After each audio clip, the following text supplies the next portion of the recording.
She sat up slowly and breathed in. Today marked 1 year in Halcyon Reach. She had arrived tired, bitter, and lost. Her old life had drained her dry. Deadlines, screens, noise, no rest. Now, things were different. Quiet, green, slow. She slipped on her robe and stepped outside. The air smelled like mint and earth. Leaves rustled gently on her garden wall.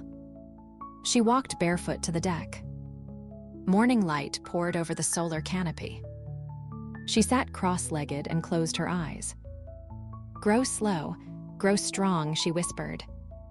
That was Elder Tavi's saying. He had taught her to listen. To the soil, to herself. Healing, he said, starts with stillness. She hadn't believed him at first. She had needed results, fast. Tavi had only smiled and said, "Compost takes time." She smiled now, remembering. After breathing, she opened her journal. 3 lines waited, like always. What did I notice? What did I nurture? What did I release? She paused, thoughtful. I noticed my breath was calm. I nurtured a friendship. I released guilt. She closed the book and stood.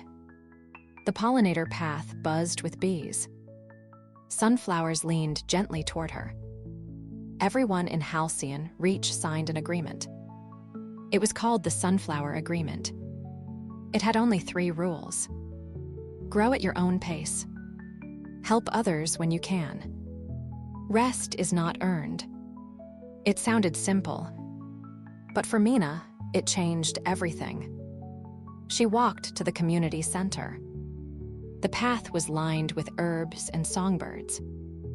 Inside, people gathered in a circle. Soft ferns hung from the ceiling.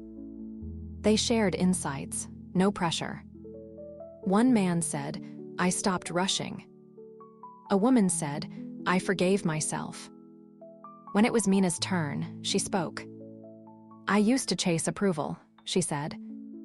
"I thought work meant worth." Heads nodded all around her. "But now," she said, "I'm learning to root." Someone clapped quietly. Afterward, she met Ray by the pond. They drank tea in silence. Ray asked, "What are you learning now?" Mina thought for a moment. "To say no without guilt," she said.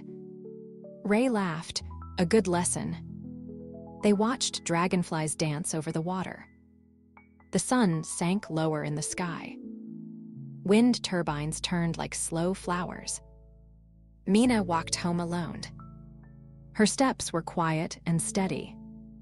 She passed her ficus in the window. It was full of life now. So was she.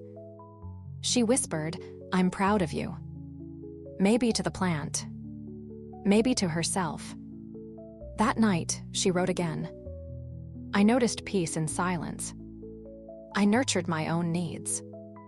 I released an old fear. She closed the journal and smiled. Outside, the sunflowers turned toward the moon. And Mina, once lost, had found light.